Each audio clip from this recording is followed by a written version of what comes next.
Did you know that the Our Urban Voices podcast is an outreach ministry of the Heart for Muslims conference? Our vision is to promote love for Muslims and eliminate the fear of Islam. Join us this year on Saturday, November 5th at Trinity Baptist Church in Manhattan, New York.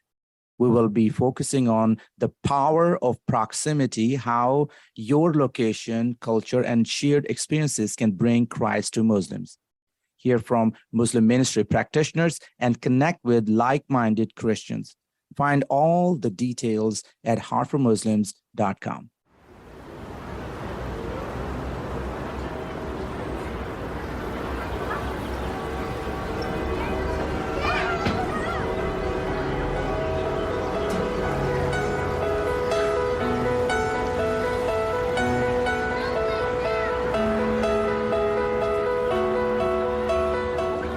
You are listening to Our Urban Voices with Dr. Alfonse Javed, a podcast that presents Christian narratives through diverse voices that impact urban ministry. Here is your host. In this podcast, we cover everything from churches and church planting efforts, mission and missions organization, evangelism, and unreached people groups, emerging movements and initiatives, justice, current events related to faith, and the persecuted church too. Author interviews, and more. Let's get to it. Hello, welcome back to Our Urban Voices. I am Chris Clayman. I'll be your host today, not Alfonse Javed. Alfonse, he has previously interviewed me for this podcast. The tables are turned now, Alfonse. And you might know this, but Alfonse has a very unique perspective on many topics due to his incredible background. Today, you're going to get to learn more about his journey from hatred to love for Muslims. Alfonse is currently the senior pastor of First Baptist Metuchen, New Jersey. He's the founder of the Heart for Muslims Conference and Resources and Aid Mobilization in Pakistan. He holds at least three postgraduate degrees, was born and raised in Pakistan. Plus, you'll even get to hear a joke from Alfonse himself. Just introduce myself. I'm Chris, co-founder, associate director of Global Gates, evangelical mission organization, mobilizing prayer missionaries for the most unreached people group communities in North America. I'm also in the executive team of Heart for Muslims Conference. All right, Alfonse, are you ready? Yeah, let's do it. It's fantastic. Fun. I want to hear all about. I get to do this with everybody else today. I'm like a little bit nervous. I want to hear how I'm gonna respond to questions, how I'm gonna control my thoughts. It's so much easier to just say a word or two and just, I know you have thoughts, you just write books, but this has to be concise. It's different. So first, I know you love talking about your family. So tell us about your family. Sure. I have 4 children. I'm married to Sarah, my wife, and she is from upstate New York, and we have known each other for 16 years. Wow. And now we have 4 children, and my oldest is 5, then 4. Then my second boy is 4, and then I have twin girls, beautiful, gorgeous little cuties who will be 2 in September. So yeah, we have 4 under 5, and it's fun. And Javed's house I love family. Yeah. And you were not raised in upstate New York. You were raised elsewhere. So talk about your background. What was it like growing up as a Christian in an Islamic republic in a Muslim majority country? Sure.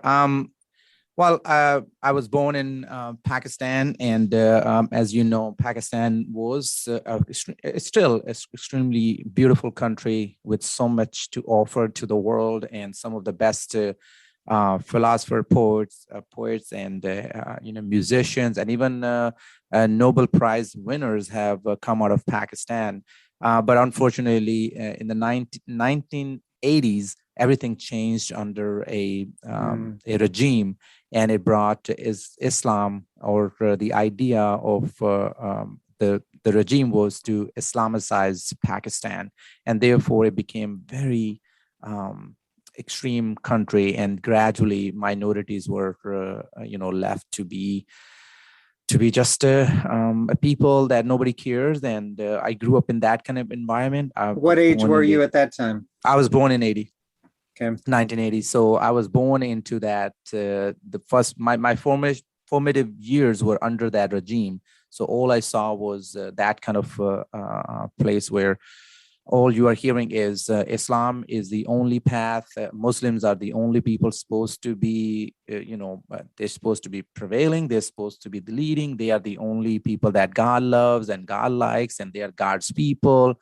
And I was in my school, and when the books were altered, and the books were, textbooks were teaching everybody that, Christians are not worshiping God, they worship three God, and Hindus are worshippers of multiple gods, and Jews are come out of apes, and all kind of bad stuff.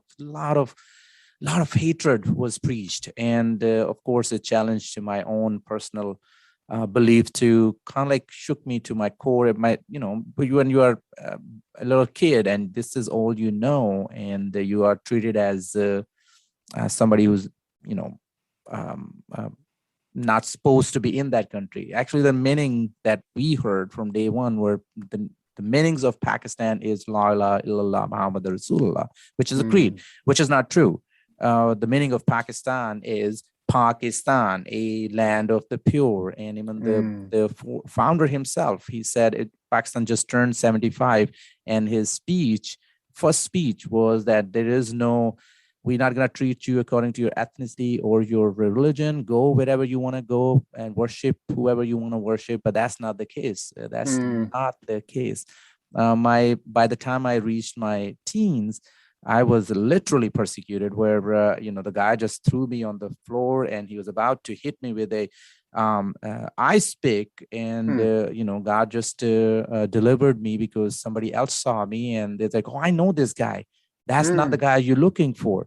And they're like, "Oh, I'm sorry, I was looking for another Christian too. I wanted to kill another Christian, but you are the wrong Christian guy." Oh my goodness. So therefore, they're like, "Okay, you can go now." And I was like, that kind of stuff, when in the street you are not safe, just because your life is meaningless because you're not Muslim. So when you're Muslim, there is a security. You can get a job. You can all these kind of things, like from minor day-to-day persecution to a real persecution when you're running for your life. My dad is in prison for so many times for building a church. When I'm running for my life, hiding, and all these kind of things are part of this growing up experience that changed my perspective, first on Christianity, and then later on Islam, and then again on Christianity and Islam when I came to know the Lord Jesus Christ. So I say, those kind of things, created hostility, first against Christian God, and then against Muslim God, who caused Muslim to treat me that way. So, yeah. So you grew up in that environment that obviously has an effect on how you view Muslims throughout the world. Now we know that you have been involved with, obviously, a conference called Heart for Muslims, written books about love for Muslims. What changed your perspective about Muslims from that point to where you're at today? I think it was, as I said, that is just that same thought that I always had against Christianity in the early days, because my dad is a pastor in Pakistan. That's what it's a Christian family. So I heard about the gospel. I heard about this God who is loving and kind and cares and provides and all the other things. But yet the evidence was the opposite to what I was taught, right? So there was no food. There's hardly any clothes, and you're constantly on the run, and your dad is always out. All kind of stuff just pointed me toward this narrative that maybe that God is not the God that my mom and dad are talking about. But Muslim God, on the other hand, was providing to all my friends and my classmates and all that. So that was the first thing, right? But then when the Lord changed my heart, it was at the age of 14, there was an attack on our church and back in Pakistan. Bullet was flying. People got shot. It was awful. My dad is missing. My brothers are missing. My two brothers are missing. My mom is out in the street with my younger sisters, who are very small little girls, and she is crying. And I arrive from my grandparents' house, and as soon as I get there, I see this situation, and my first reaction was, give me a gun. Is there anybody who has a gun? I want to shoot back. All I want to do is shoot back. I wanted revenge. That's all I wanted. But nobody had a gun. Nobody gave me a gun. Thank God there was nobody. Otherwise, I would have been rotten in prison. But thank God. And then I saw this, like from the back wall, there was a little hole. I saw through this hole, the door, the main gate of the church opened. For somehow it opened. And then I saw these bullets. By this time it was already late at night, dark. It was dark out. So I saw bullets flying, like fire going from the bullets shooting through the guns. I can see them shooting. And then I see this guy, like almost like a movie. It just skipped him. He just like, oh my, goes up. It's like that kind of scene. And I'm seeing that from this little, a missing brick place where they actually, when they construct a wall, they put these bamboos to build a ladder. So that's why this was missing. I'm seeing this and I was like, it can't happen. This is impossible. They gotta be God. God is protecting us. Oh, God is here. And then I broke down and said, Lord, if you are real, just deliver us from this. And I commit my life to you. I will never, ever, ever, go away. I will always follow you. God did that. But with that, God also changed my mind too. When I arrived in the United States, that's where my heart was changed. First few years, if you read my first book, it has a lot of that hatred based, not false. It's just because what I experienced, I just showed in that book. And it comes from that section of people who preach and practice hateful Islam. And they are preaching and practicing terrorism. They do not understand the dignity of life. Exactly what Zia and his government was trying to do in the 80s. And that's what I learned. That's what I saw. So I reported that. But then something changed in my own heart as I start to see Muslim being persecuted here, being looked down upon. Even myself, when I saw people seeing me and treating me as if I was the enemy of this land. So I was not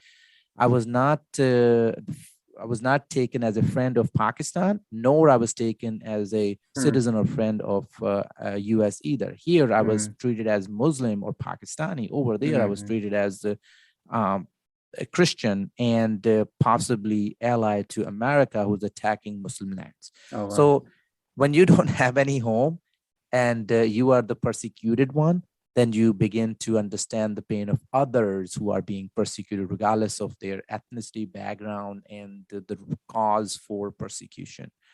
And that's just changed my heart. I said, okay, there got to be somebody who got to stand up for Muslims, because not all Muslims, the majority Muslims are represented by a very small minority when it comes to terrorism, fanatic thought, and all that. Majority Muslims, the Muslims that I grew up with, they are willing to share their meal. They are willing to do, they live life. They are the one who show up when you need them. But then also I was victimized by Muslims who were holding that the ice pick and trying to kill you, right? So those both type of people existed there, they exist here. So that changed my perspective. And when God gave me a position in a influential church in Midtown Manhattan, I decided to pursue love and preach love. And out of that, God brought you, a couple of our friends, to host this conference. You and me sat down. You remember that back in those days we were in Florida, and so many of us were from Metro. And I said, why we don't do this in New York? Oh, let's do it. And we said even like 40 people will be a victory. And then God brought this amazing number. So I think that changed my perspective. My perspective was changed because I saw Muslim as minority here. Just the way Muslims were treating, majority Muslims were treating minority Christians there, here, minority as minority, they were treated by other especially by Christians. When they were created by Christians, it was hurting me because that was not gospel. I was hurting them by proclaiming something that was not godly. So it changed me. And then I started talking about the love of Christ, because that's the only thing that can change their heart. That changed my heart for Muslims forever. So that's pretty much what changed me. The love of Christ, the love of Christ that brought him from heaven to earth, and he died for our sins and he rose again, right? That same love that constrained him to that frail body, or that caused him to empty himself and become nothing. That same agape love, I think, caused me to have a different perspective on my life. And also because of, I'm grateful now that I went through those experiences, because it caused me to think differently and love Muslims out of that experience, what I saw and experienced. And you migrated to America after 9/11, is that right? That's correct. Yeah. So you experienced all of the things that came from Americans post 9/11 towards Muslims. You experienced that towards yourself, gave you a new empathy towards Muslims. That's right. And then that led to kind of this other journey with Christ. Talk a little bit more about starting the Heart for Muslims conference. Why was that an important thing for you to be a part of? Yeah, I think recently I saw a study, like not recently, 2 years ago, I saw a study, and they said conferences are that new method that is influencing people.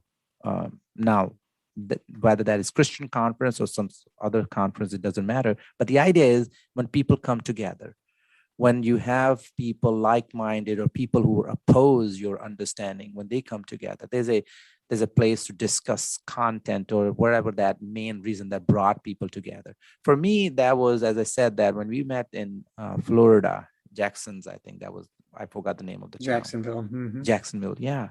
I saw this beautiful camaraderie. I saw a few people, very few people, among millions of people trying to give a new narrative, opposing to the prevailing narrative about Muslims. And they are seeing the immigrant, or this huge number of Muslims in the United States, as a threat.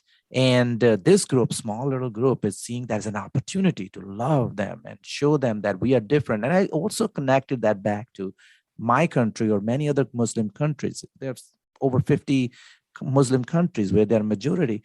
I saw that as an opportunity. What if we, the church, begin to love Muslims here? And they go back home, or when they connect to their people back home, they share with each other like, no. Christians are different. I experience them. They are treating us this way. Such an amazing, love that we have experienced in the United States. Why can't we show that to Christians here in Pakistan or India or Saudi or Iraq or wherever they are from? So when I saw that, that was part of the reason. But then other thing was, I was encouraged. I was just encouraged by this small group of people, just with what they were doing. They was kind of like a support group, loving on each other, and they're sharing what I think that God gave them as tools and techniques that they experimented with, and they were working. They were hashing out like, okay, what works, what doesn't work. Oh, this is great. And I was like, we need this kind of platform. We need this in New York. Metro New York has the largest, I think, one of the largest Muslim population in the world when it comes to Western world.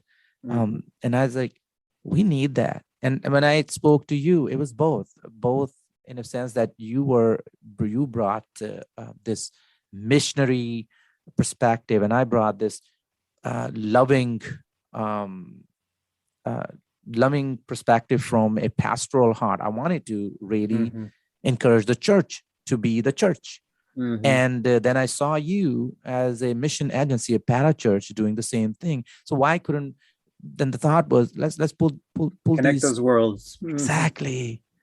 What it would look like if the church becomes the Church of Jesus Christ and loves on them, I think then we can change the world. And it's not only we are proclaiming heart for Muslims, because Jesus has heart for Muslims, because we want to eliminate the fear of Islam and promote love for Muslims because Jesus loved them.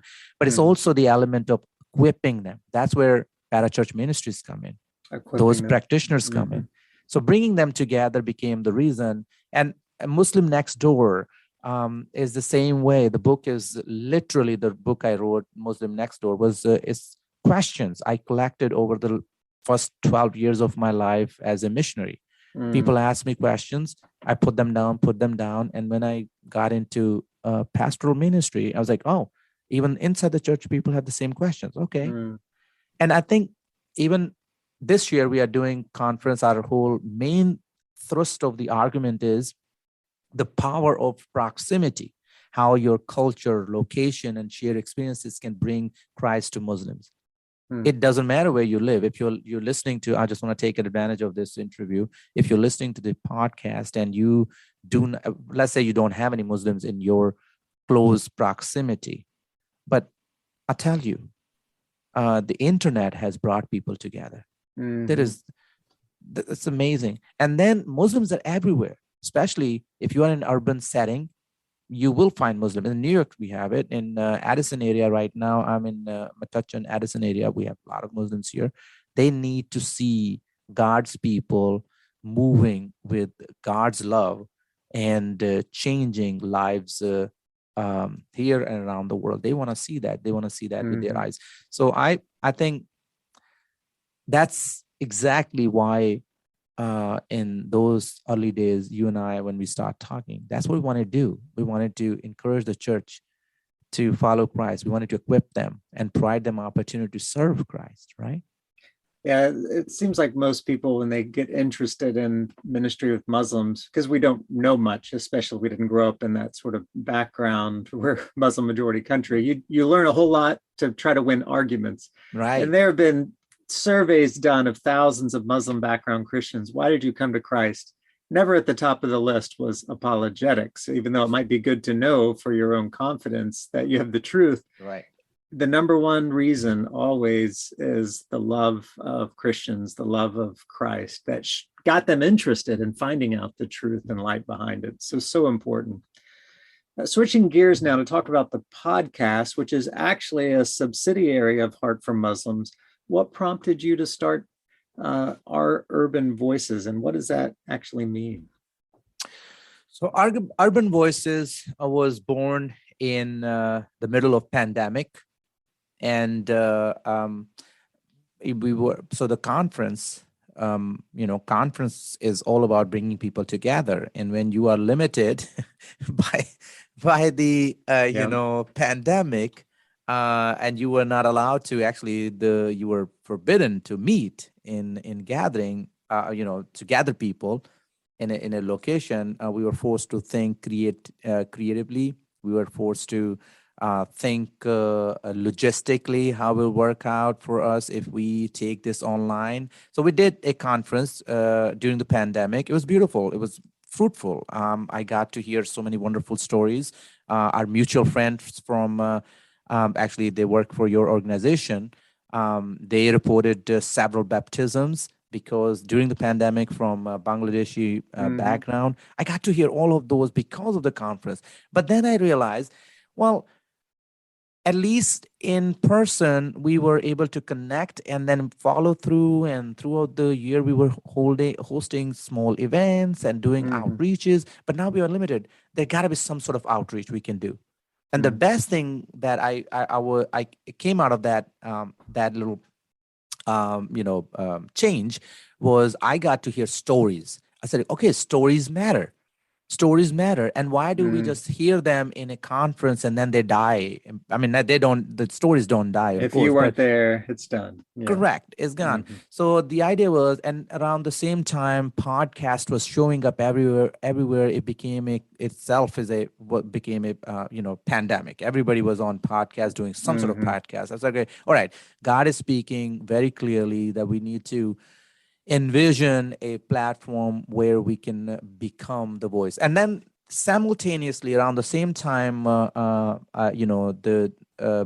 George, but you remember in New York, it was awful after George Floyd's murder, and it became a huge deal. Everybody was, we saw the protests in the streets. So that another issue, churches were divided over that. And I was like, I heard young people leading those Christian young people leading that. There was like whole this complicated issue with the BLM movement versus supporting Black life and all that. I was like, you know what? This is amazing.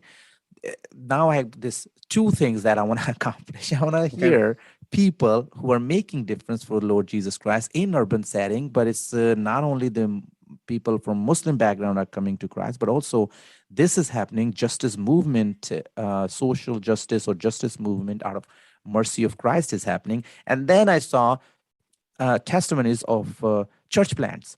I was like, okay, perfect. We're going to pull all these things and we're going to start inviting people. We're going to hear urban voices, our urban voices, who are practitioners, who are working in the field, who are trying to make a difference at least, and pull these voices together and provide a platform. So there gotta be audience out there that's looking for these voices to come out of the urban, settings like New York City. So that's how the podcast was born. And I think over the period of time, we have received good comments. It's growing. And it was about time that the staff thought that, people need to know you too as a host. So there is nobody else like Chris.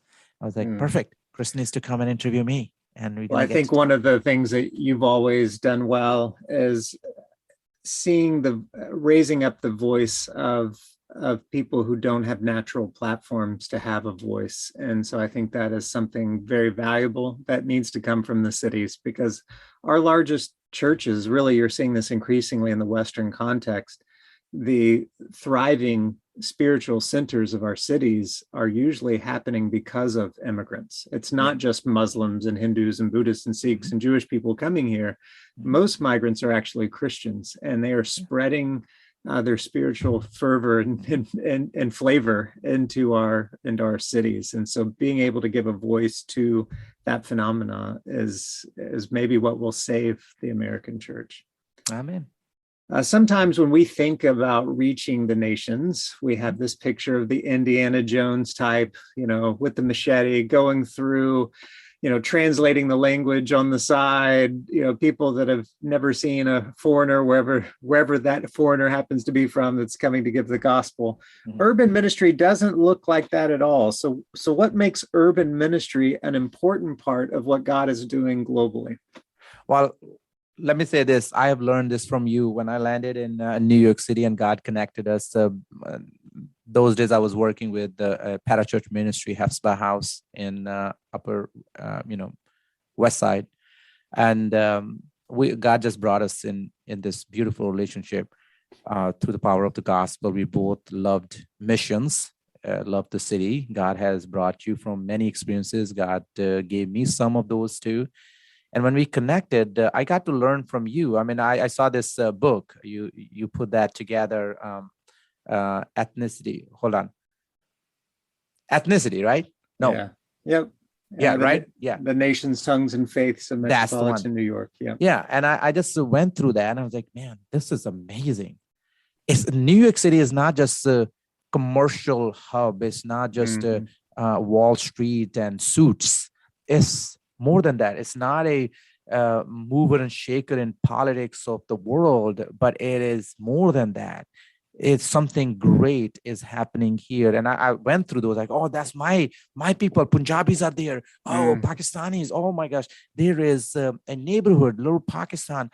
If that's how I felt, think about other nations. Let's start looking at whole world was captured there in that book.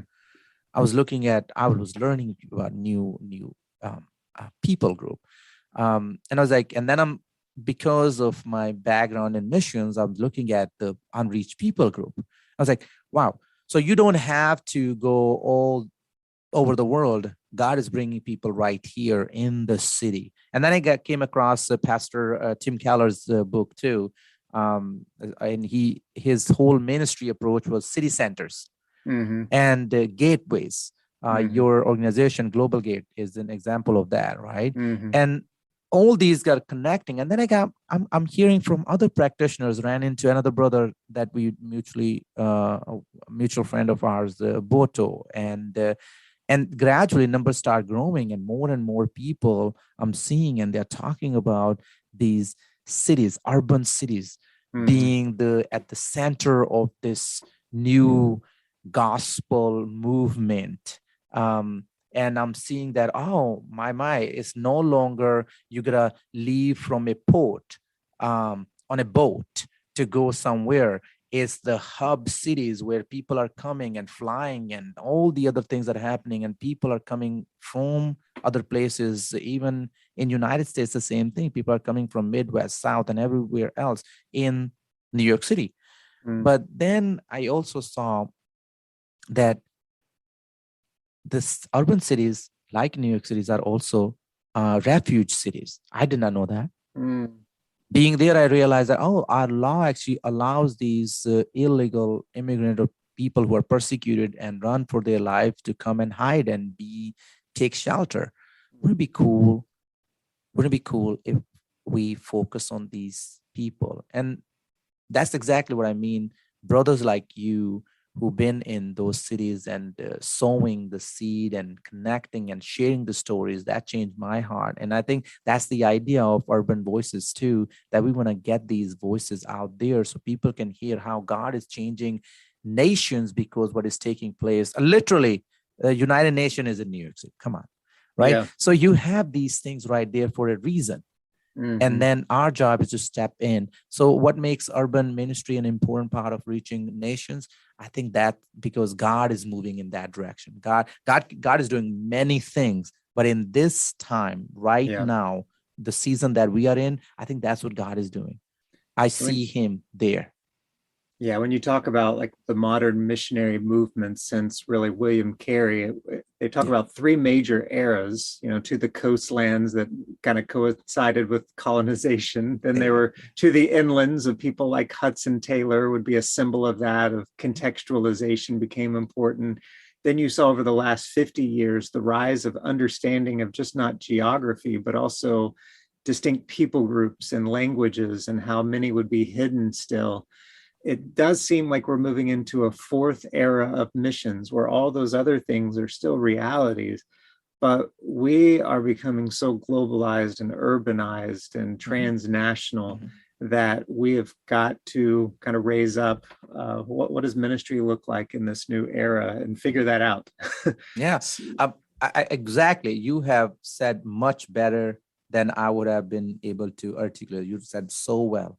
And I think that's precisely why we need to serve. We need to share this. The conversation we are having, I hope somebody hear this and God moves his or her heart and they end up in New York City.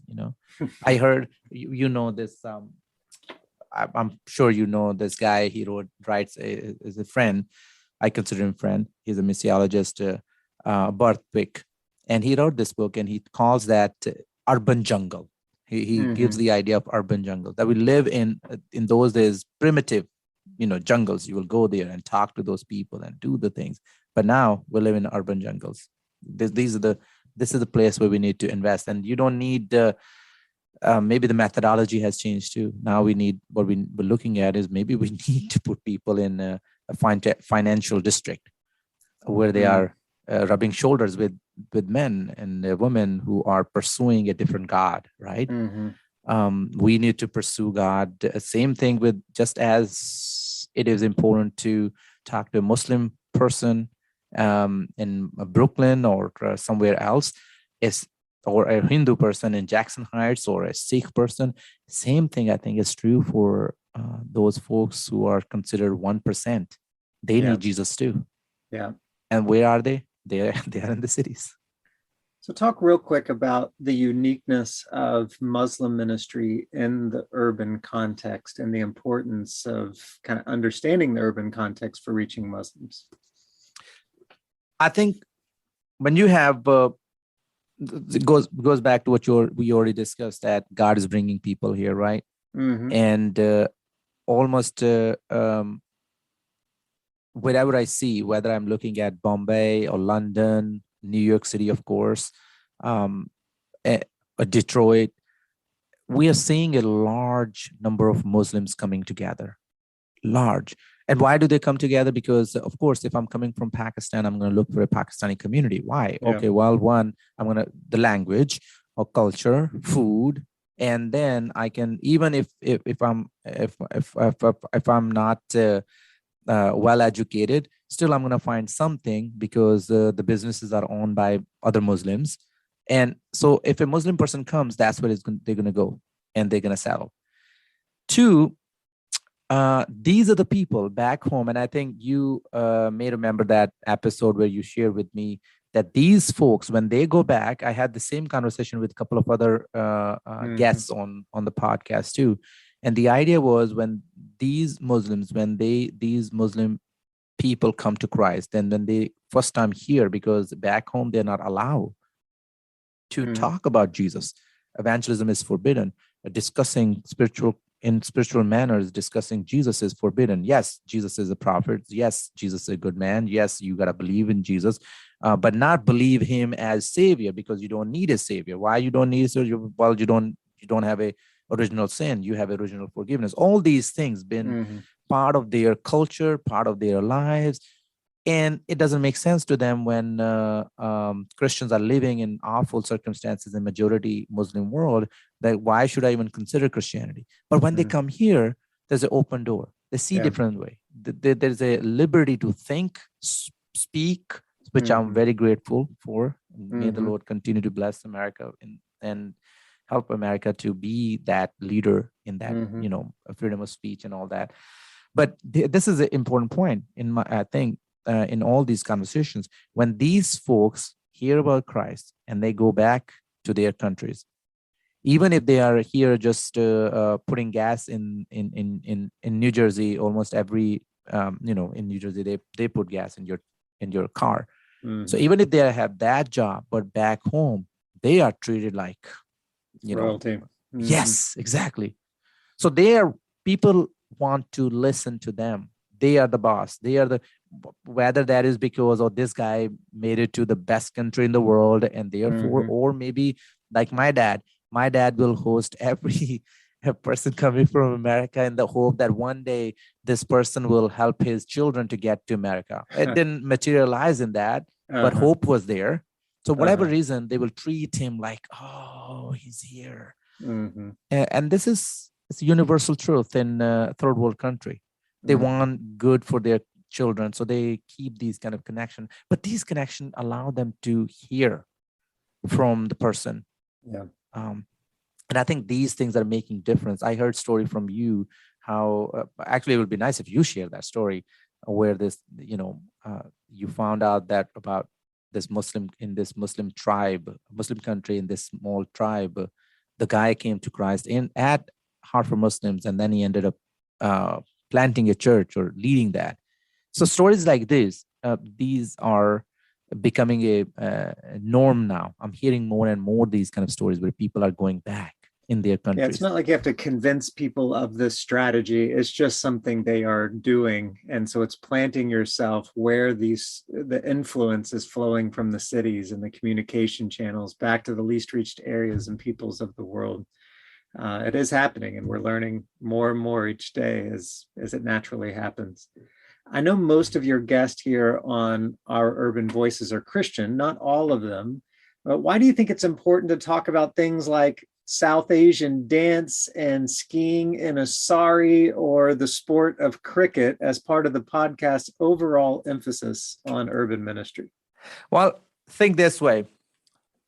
People groups are defined by not just their language, but also their tradition, what makes them that group, right? What they do, what they eat, what they wear.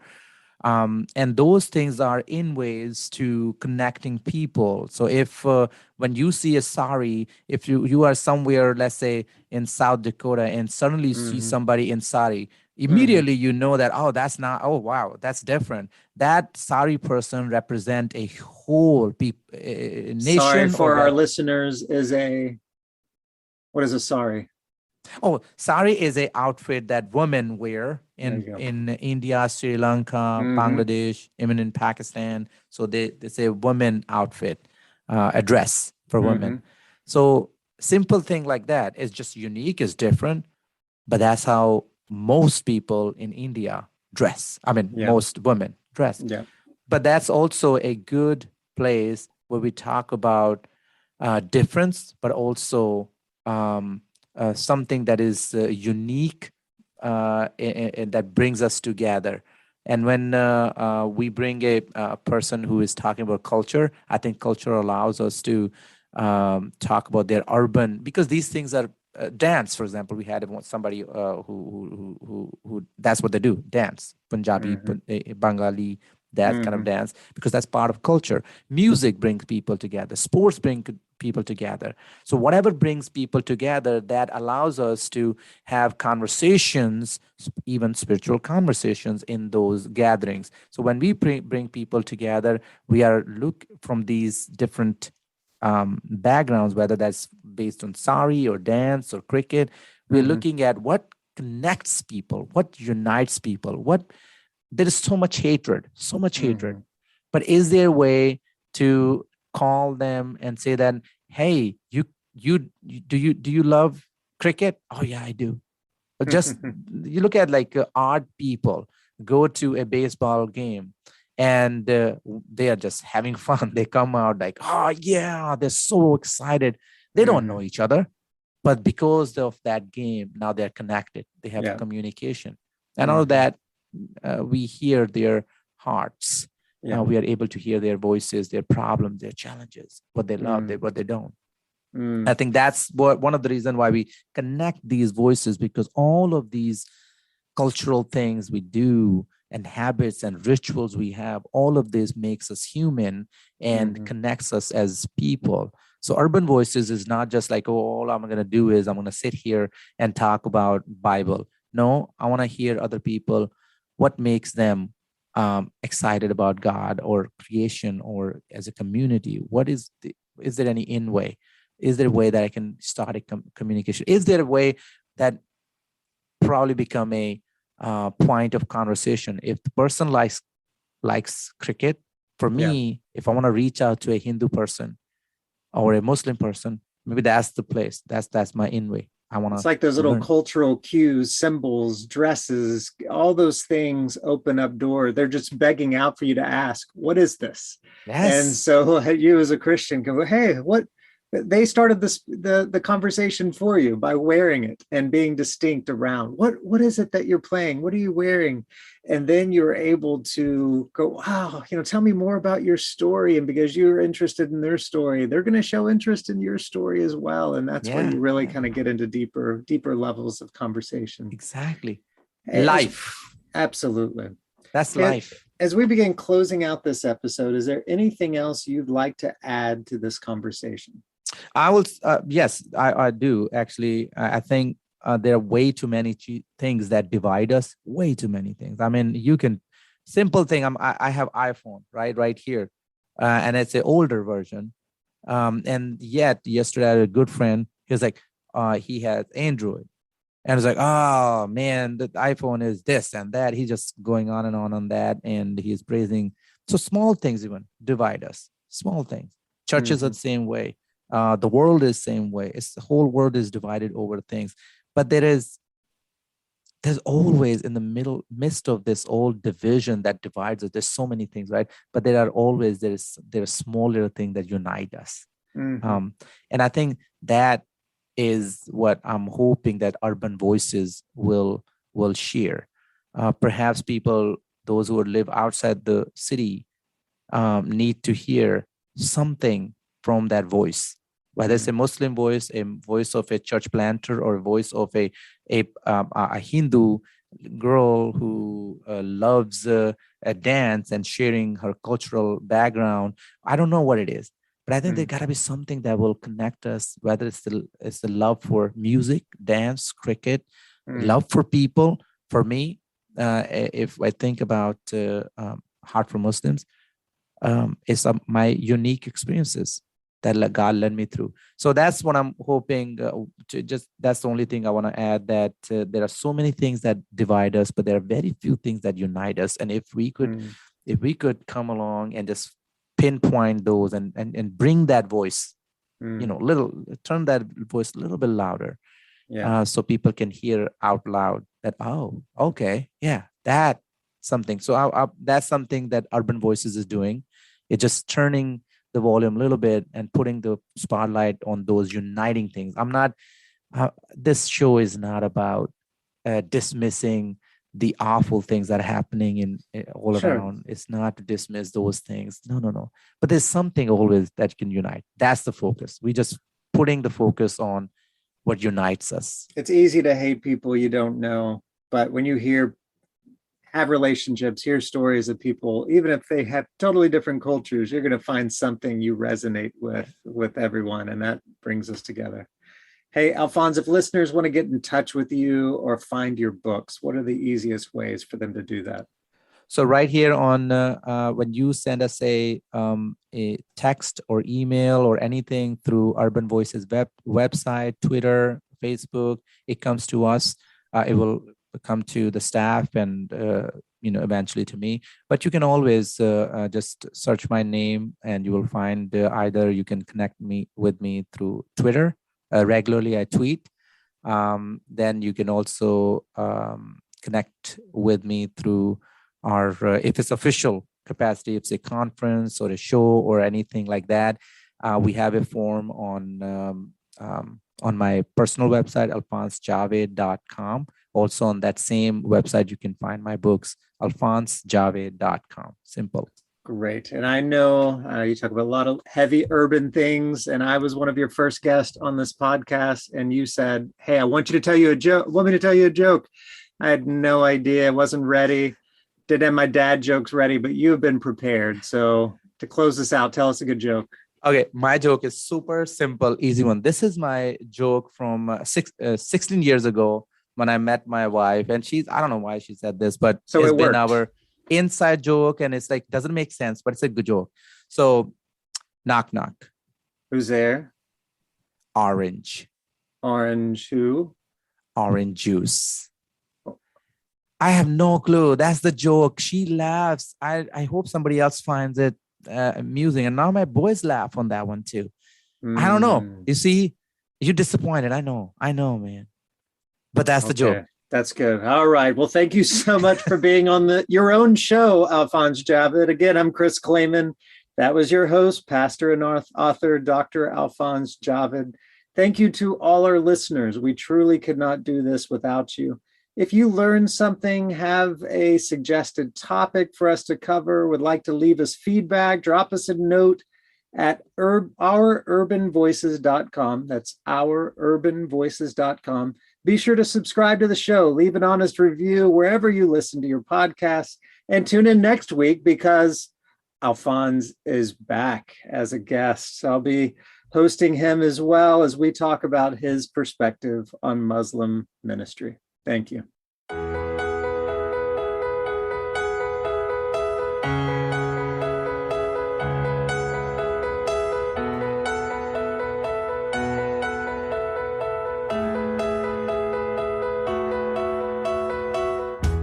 You've been listening to Our Urban Voices with Dr. Alfonse Javed, which presents Christian narratives through diverse voices that impact urban ministry. Please check back for new episodes every week.